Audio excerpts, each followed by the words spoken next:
So NXP has put together a getting started page for the S32K324 triple PMSM control reference board.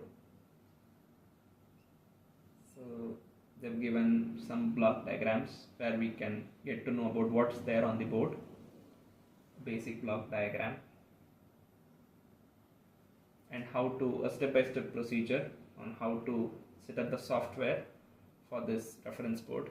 Be mindful that this reference board doesn't come with a pre-programmed out-of-the-box example. So we need to build the software, get all these packages which they've listed on this page, such as the AMMClib, the automotive math and motor control library, the runtime debugging tools, and also the IDE, which is the S32 Design Studio IDE. On the page, the version specified is 3.5. Let's click this link.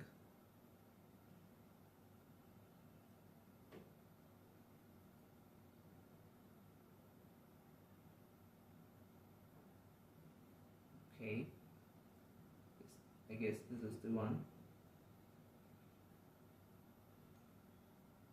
Yep.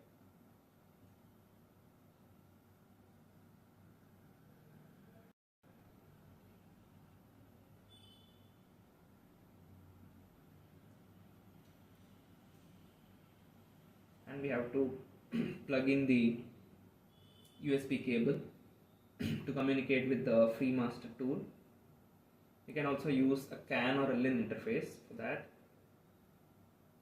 So once we have the software, we need to import the project into the IDE. Then we need to build and then do a debug wherein we can program the code. And there are three ways to run the motors. One is through the UART interface using the FreeMASTER tool, and the other one is using the CAN interface where we can send commands via CAN. And then the other one is by pressing the SW3 button, which would run the motors. So they've listed down the steps which are used to kind of get started. This is for the CAN communication as well. Okay, now let's try to run these motors.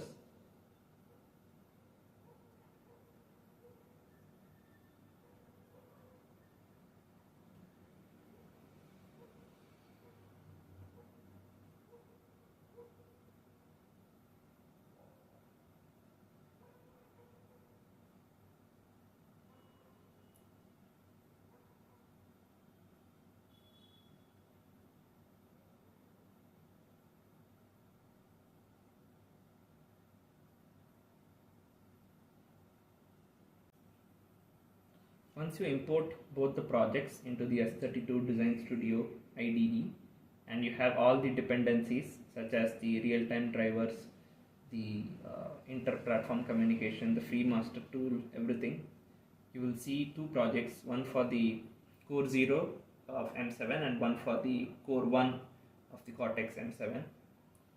And you just have to build and then debug. If you go to debug, you will see, so I'm using a J-Link debugger. If you go to debug configurations, you will see that this is the pre-built one which uses a PE micro debugger interface. You can see the code for both the cores listed here. Similarly, I have created a launch group with J-Link with the GDB Seger J-Link debugger for both the M7 cores, and we can just do a debug and then run. I've already programmed the application. Now let's try to run the motors by pressing the SW3.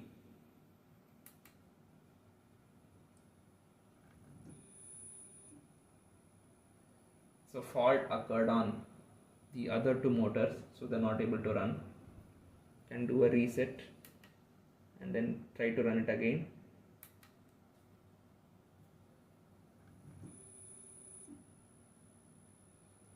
The other two motors, some fault has occurred. So we'll try to run this using the FreeMASTER tool now. Go to the IDE, go to FreeMASTER Control, then double click on this. This will open up the FreeMASTER tool. Now click on Go. So it says board detected. I'll put this on one side Then I'll put this on the other side. This is the app control.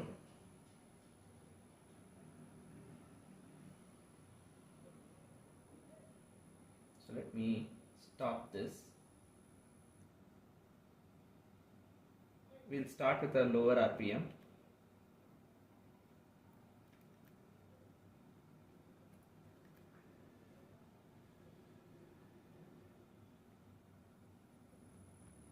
Run all the motors.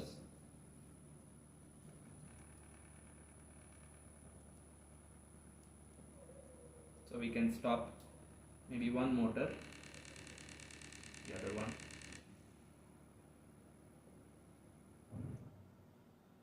You can start them again.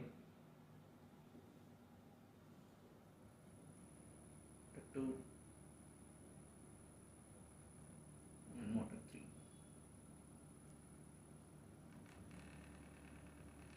We can look at the speed here.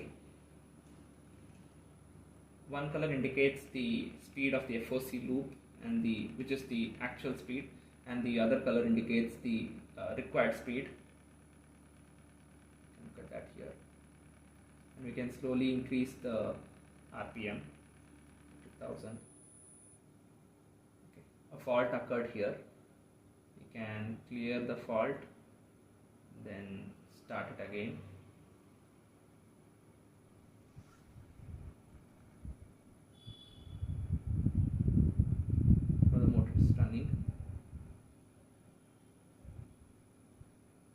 Increase the RPM of this one to 1000.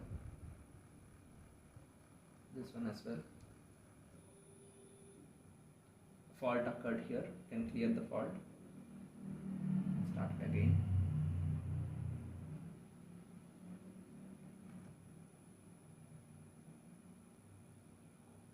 You can further increase the RPM 1500.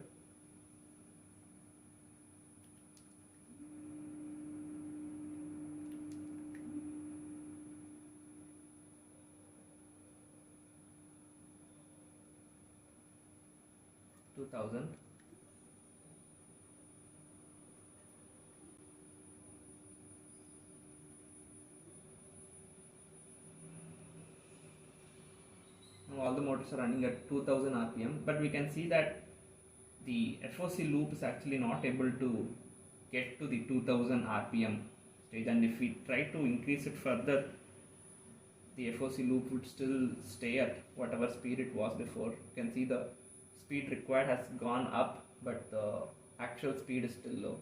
This might be the same case for all the motors.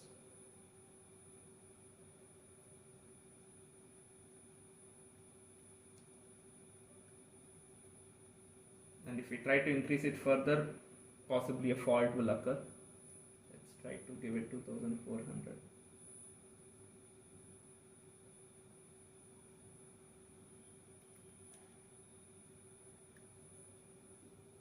So fault occurred on the motor 1. You can probably give it as 2000 and then clear the fault and then run it.